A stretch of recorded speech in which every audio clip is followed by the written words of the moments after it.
this. It's Matthew. As you notice, yes, we do have a garden shed in the middle of our building, and there's a reason for that.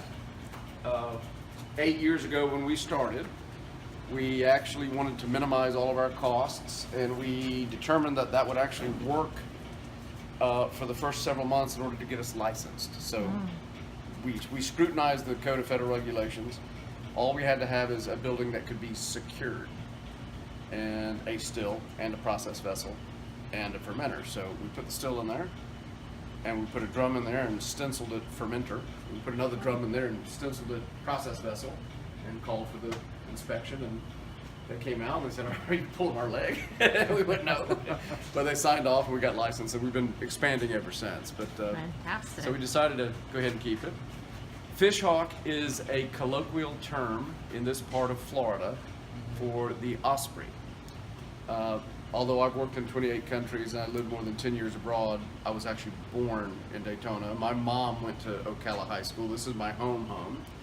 And my grandmother, for the first 8 or 9 years of my life, when we'd go out into the Tomoka River or the beach, would never use the proper term for an osprey. She'd say, "Hey son, look at that fishhawk." So when we wanted to name the company, we picked something that was relevant to our family and to this area and that kind of thing. So it's kind of roots to this part of Florida. Wow, that's great. So we make 23 different products. As a company, we will not use an artificial raw ingredient. We will not use a preservative. We won't use an artificial colorant or an artificial flavoring at all. We only use natural, local raw materials. If it's one of our vodkas, in fact, if you look over there, you see some of the blueberry and blackberry bottles. Those are typical kind of vodka we make. The blueberry is made from 100% Island Grove blueberries. That's the only thing that we use. It is not a neutral grain spirit that we then add a blueberry flavoring to. It's there's about 30 pounds of blueberries that went into that bottle. But everything in that bottle grew, was fermented, and distilled within a 30-mile radius of where we are right here. We're very good friends with the guys that own Island Grove Ag. We have the Island Grove Wine Company. And since we use their blueberries, we made a deal with them to use Island Grove as the brand name of our vodkas. So Wow. the blueberry vodka is made from 100% blueberries. The blackberry vodka is made from 100% blackberries. The watermelon vodka from 100% watermelon. The lemon vodka from 100% lemon. All of our products are that way. If we're making a vodka or a rum from one of our brandies or absinthes, we start here in our mixing tank. This is a 650-gallon mixer. Okay. And with the exception of blackberry, we get most of our raw material in the form of a concentrated juice. If you remember when you were a kid, if your mom ever made orange juice out of a little frozen can, that you drop in, you add 3 cans of water to it, that's more or less the way the raw material comes to us, typically. Oh. Not in the case of blackberries. We have to crush the fruit because the blackberry concentrate does not make a good tasting vodka. So we take it, we put it in here. It's far too dense to ferment. The yeast can't access the sugar in it because the osmotic pressure of that high a degree of sugar is just too great. So we dilute it down to what's called single strength, and then we balance the pH. We give it the exact acidity that the particular strain of yeast wants, because we use a very specialized strain of yeast for each of our products. And then depending on what it is, some things are deficient in solid nitrogen, which is a form of yeast nutrient. So in those cases, we also amend it with a mineral salt like diammonium phosphate or something like that, so that the yeast end up in a media that is absolutely ideal for their particular preferences. Yeast are a very strange creature. They have both an aerobic and an anaerobic life cycle. When we first put a liquid into one of our 850-gallon fermenters, the first 24 hours we actually flood that with air. We aerate it.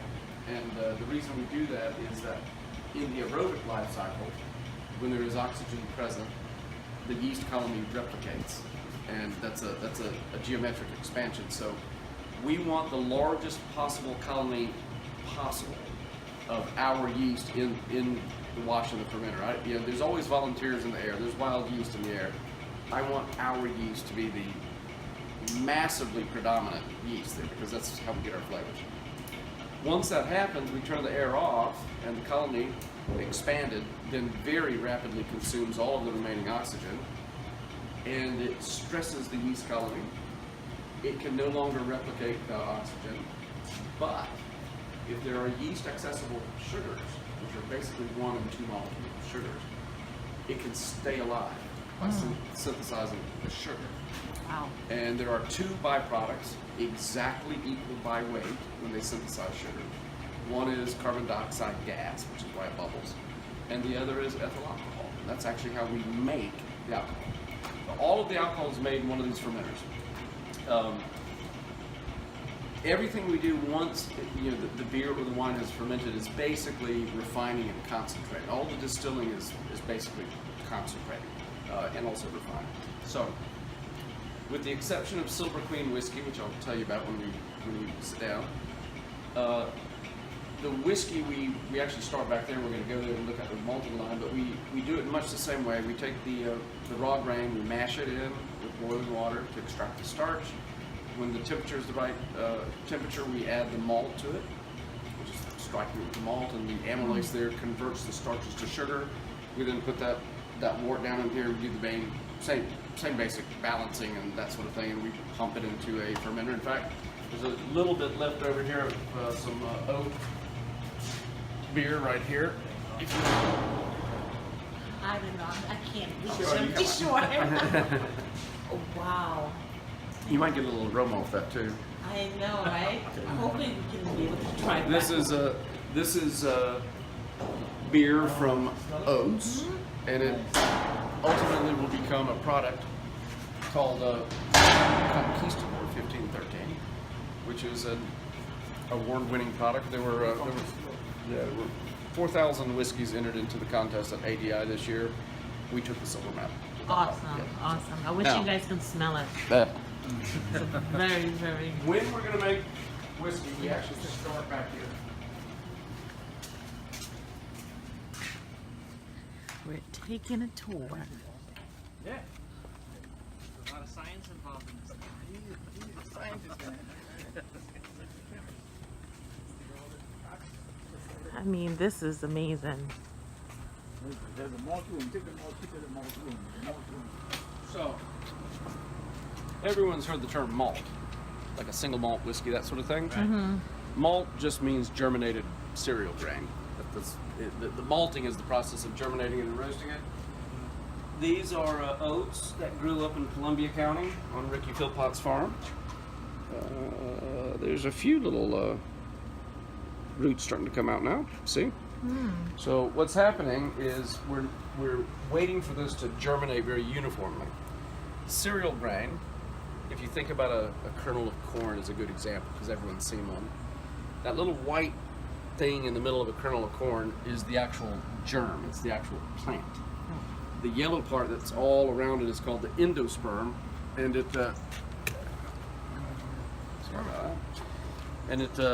it's basically a gas tank that has starch in it, right? Well, starch is simply a long chain sugar. It's a polysaccharide, but the yeast can't access it. It's too complex. And if you think about it, how does that grain know to grow anyway? You can take a desiccated kernel of corn and store it for 100 years, and then go stick it in the ground, and it'll grow. Yeah, right? So how does that happen, right? Well, the actual germ, the actual plant in the center of that cereal grain, and it's true of all cereals, has just enough potential energy that if it's hydrated, it can manufacture 2 proteins, alpha and beta amylase, which are catalysts. Once it does that, the catalysts go into the endosperm and chop those polysaccharides down into simple sugars, which is what the plant needs to grow. The plant goes, hey, I've got food. Sticks a root down, sticks a leaf up, starts making its own food. Wow. So a brewer making beer, he wants the sugar when that starch is converted, because that's how they make beer. We want the amylase, because the malt that we use as distillers is to convert the starch that we get when we mash in the raw grains. So in our case, it's very different from a brewery. We make malt for the purposes of doing two things. One is mashing to convert the starch to sugar. Wow. And the other is it gives us a chance to impart a fantastic flavor to the whiskey. Taking a tour. So once the malt is germinated, we bring it over here.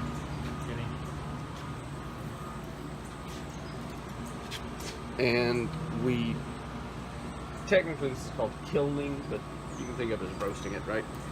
What we're doing is we're taking that living green malt that had roots on it. You can see that had little roots on it, right?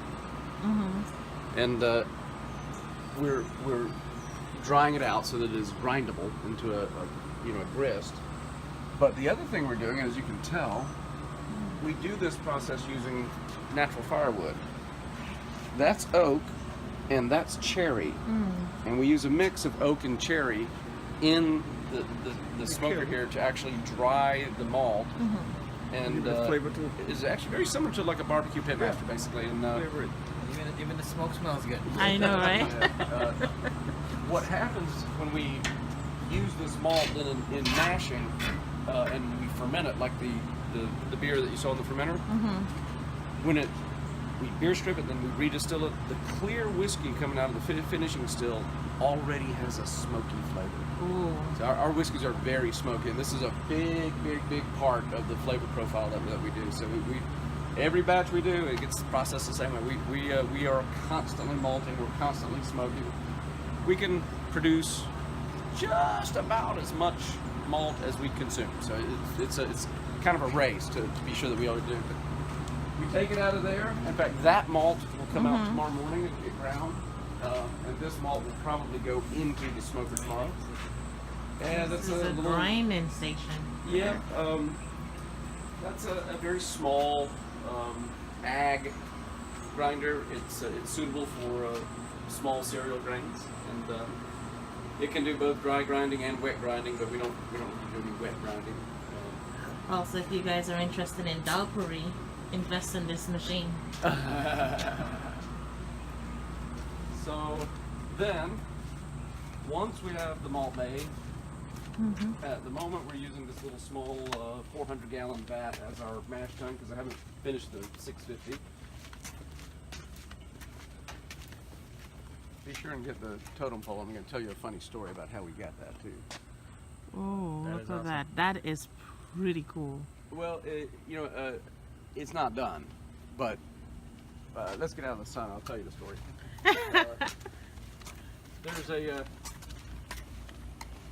There's a wonderful thing about whiskey, if you think about it. For most of us, if you have a glass or two, your inhibitions are relaxed a little bit. You relax. Sometimes, if you've had more than that, you might feel a little bit expansive. And in the case of some people, you might be not as observant as you otherwise would be. Right. Well, I have a buddy. You've met Steve Reed. Yes. He tries to pretend he's a Williston redneck, but he's actually he's a retired chemist and pharmacist. And he's the only guy I ever knew that grew sunflowers and black-eyed peas on the roof of his talk until the mortars took it off. But he was sitting over here 2 years ago, one cold winter's night, and we were smoking malt, like we do. And it was just the two of us. And since it was cold, I opened the door to the firebox, and we had a little warmth coming out of the firebox. Tried to stoke it up a little bit.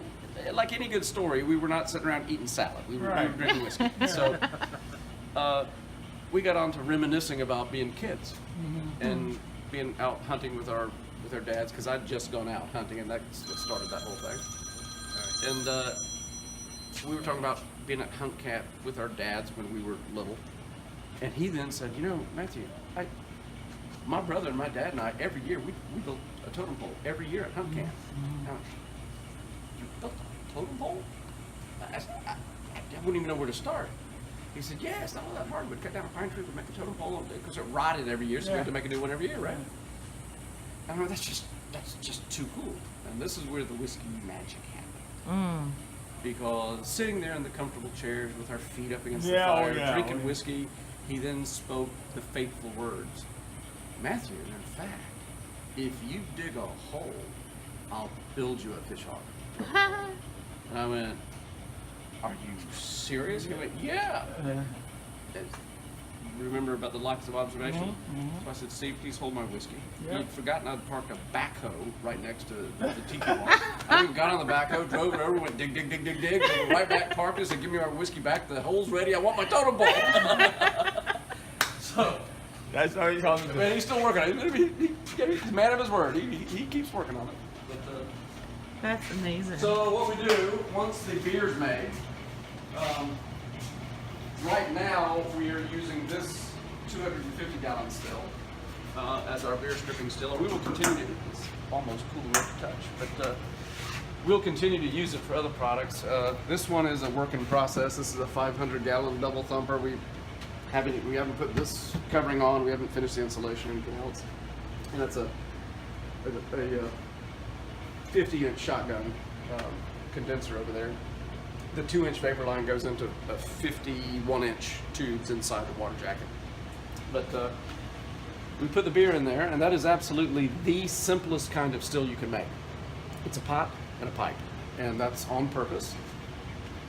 Anything that will volatilize at the temperature and pressure that we operate, I want to collect in the low lines, because every single ester and cogener is a potential aroma or flavor. I can separate that out in a smaller unit inside the still house, but I want to at least have the opportunity to have it in the low lines when we start to make a finished product. So then we collect that.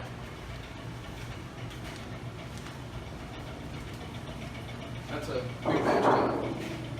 Just haven't finished building it. Oh, thank you. Wow. So what comes out of the beer stripping still, there, we collect.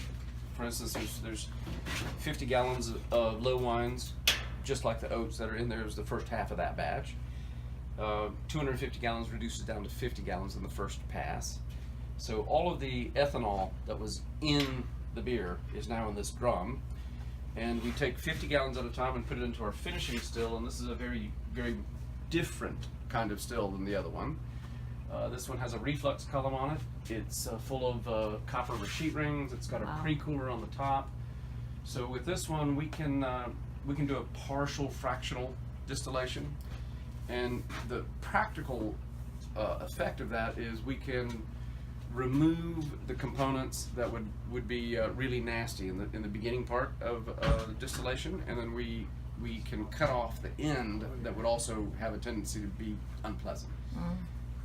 Although it's perfectly legal for me to sell you a bottle of vodka containing sodium cyanide, if you can believe that, that is legal. Wow. We choose not to. So we discard a portion of the production run that much larger distilleries really have a hard time throwing away because it would be too much of their product. Which is why if you get a cheap product, you get a hangover. If you stay hydrated drinking our products, it's not that you won't have a hangover, it's that you cannot have a hangover. Ethanol itself won't give you a hangover. It's the contaminants, the ketones, acetone, cyanide, that kind of stuff.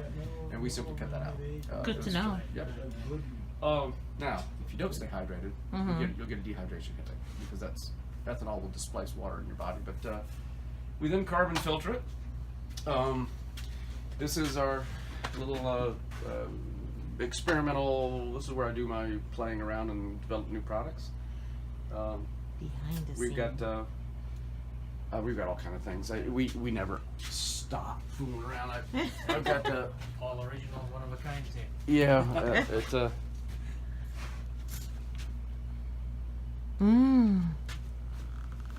I wish you guys can smell that. Wow. You see that? That's what 100 pounds of lemons become when you make essential oil. 100 pounds of lemons. Mhm. It's a 5,000 to 1 ratio between the raw material and the essential oil. That's why essential oils are so expensive. Oh my god. But I told you we won't use an artificial flavorant or an artificial color. Well, when I make lemon vodka, if I want to tweak the lemon flavor, well, then I make a little bit of essential oil and do that. But it comes from the lemons that we grow. It's not from anywhere else. Wow. So once we have, oh, by the way, this yeah, that's doing the same thing, anise hyssop, right? They were making an essential oil out of anise hyssop. But this is also where we do our controlled proofing, where every single bottling run, we're required to take the first bottle and the last bottle, redistill it, and record the exact proof using Class A calibrated and certified lab equipment in order to ensure that our proofs are what we say they are. So we're allowed, for instance, if it's 80 proof, like most of our whiskeys, we're allowed to be between 79.75 up to 80.25. Wow. Yeah, it's 1/8 of 1%. That's, and we have to. If we're low, we can't sell it, which only happened once. If we're high, we can still sell it, but then I have to pay the extra taxes. 'Cause it's all about the taxes. This is amazing. So once that's done, it goes into some sort of a container.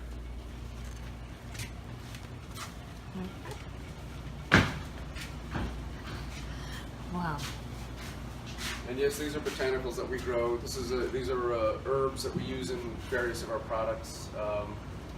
We have a whiskey that uses mango, habanero, and cilantro. We grow the cilantro and the habanero.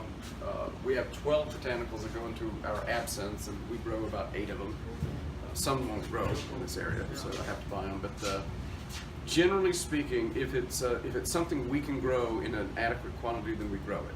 If it's not, then I look for it as proximity to here. And we have a beautiful place over in Ybor City.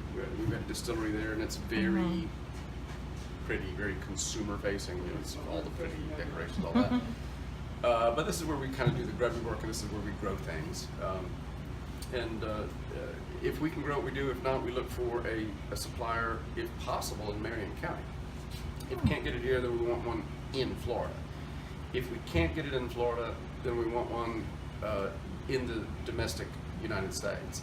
I don't want to deal with the U.S. sales office of a foreign producer. Not xenophobic. I married a Colombian girl. I've worked in 28 countries. I lived abroad for more than 10 years. I'm happy with that. If you've got a company that's got a globally, optimized supply chain, God bless you. We simply choose to do business with our neighbors. That's part of our philosophy. This is home. We want to do business with our neighbors. So that's basically what we do. So that's still in the corner. We use to maintain that upper tank full of distilled water, 400 gallons of distilled water. And this mixing tank here is where we actually take the high strength product that we distill and bring it down to bottle strength. So we might put 100 gallons, let's say, of high wines in here at 160 proof or something like that, and then add in another 100 or 125 gallons of distilled water and bring it down to 80. So this is where we do that, and we do it very, very, very carefully. Once that's done, and after it's aged, either in oak barrels or in stainless with chips, which I actually prefer, far prefer using stainless and chips. I can control the process better. Then the last thing we do before we bottle is we plate filter it. There's that little canister filter there, and this filter here. Both of these operate on vacuum, and that's actually it's on purpose. The traditional beverage alcohol industry has done a very, very good job of teaching the consumers that years in a barrel equate to quality. And it does, actually, because of what happens. But once you understand what happens in the barrel, there's things you can do to do that more quickly. The alcohol is thermodynamic. So if it gets hot, it expands, it gets cold, it contracts. So if you fill a barrel with 53 gallons, an oak barrel, and it gets hot in the summertime, that liquid presses against the oak, and the smallest molecules actually leak through the wood. If you ever get the chance to go to a really big distillery with the big barrel warehouses, the aroma is going to knock you over when you walk in. The floor, they never have a concrete floor, they're always dirt, because you want the moisture and cold to come up out of the ground in the winter. And they're not air conditioned because you want to get hot in the summertime. So that the alcohol presses against the wood, and the esters leak out, which you can smell when you're in there. In the wintertime, when it gets cold, it contracts, and it pulls atmospheric moisture back through the wood, which strips out tannic acid and vanillin, the things that make it brown kind of impart a vanilla-like flavor. Mm-hmm. Well, I can introduce charred oak chips in such a quantity that I can add any amount of tannic acid I want, and as much vanillin as I want. Now, you can't accelerate time, okay? And it all has to spend some time. Nothing that we produce can actually be produced in less than a year, but we can produce award-winning whiskey in a year. The vanillin and tannic acid we can get from oak chips, and then when we filter, we run these filters with a vacuum. And when the whiskey or whatever it is in the recipient vessel, it's subjected to about 50 kPa of vacuum, which revolatilizes the most volatile molecules, which are those same esters, and exhausts them into air. So we substitute a little bit of science for years, and then we bottle it, or we pack it bulk to go down to Tampa to our place down there, or something like that. And that's basically it. We have 3 products in statewide distribution through Republic National Distributing Company, and we have 15 products in 22 counties through Cone Distributing, which is our whiskeys, and we're about to actually ship to Illinois of all things. There's this retailer in Chicago that wants to put us in something called Big Fish, and then one of our retailers here down at Duffy's Pub has an e-commerce platform called buylocalbooze.com. Oh, okay. And so if someone really wanted it, they could look up buylocalbooze.com and they'll ship it to them. Wow. This is amazing, Matthew. Thank you Well, you're very welcome. so much. I'm glad you're here. Fine. And if you come this way, We have more. well, this is just where this is our tiki bar. This is where we Actually enjoy the final yeah, product. that's where our tours end up. And as I said, we had about 50 people from a whiskey club last night. We haven't even tidied up, so excuse the mess. Wow, this is so unique. Well, every bit of this came off our land. We dropped the trees. We had the This counter. Oh my god, this counter is phenomenal. well, rednecks like me would call that red cedar. Red cedar? Yeah. In fact, there's one right there. That evergreen you see on the right side of the driveway. Uh-huh. That's a cedar tree. If you ever heard of Cedar Key, Uh-huh. this is the tree that it's named for. The funny thing is, in actuality, that tree, although we call it a cedar, is Juniperus virginianus. It's one of the 2 juniper trees that produce the edible berries that are used to flavor gin. Wow. So when we were looking at the wood to make a bar top for a distillery, how can you go better? Who actually make these stops? Oh, we did. You did? Yeah, we haven't. You see the copper there? We just figured out how to put the copper. We're not done. We've still got 4 more to go. But one of my sons finally figured out how to get the copper on. Yeah, Wow. we built it. This is amazing. One of my neighbors carved it. We constructed it. I mean, And you notice we have trees in it. yeah, look at the detail. There was a point at which we realized when we were building this that in reality we were building a grown-up treehouse. So we said if we're making a treehouse, we better have trees in it. You know, that's wow, this is amazing.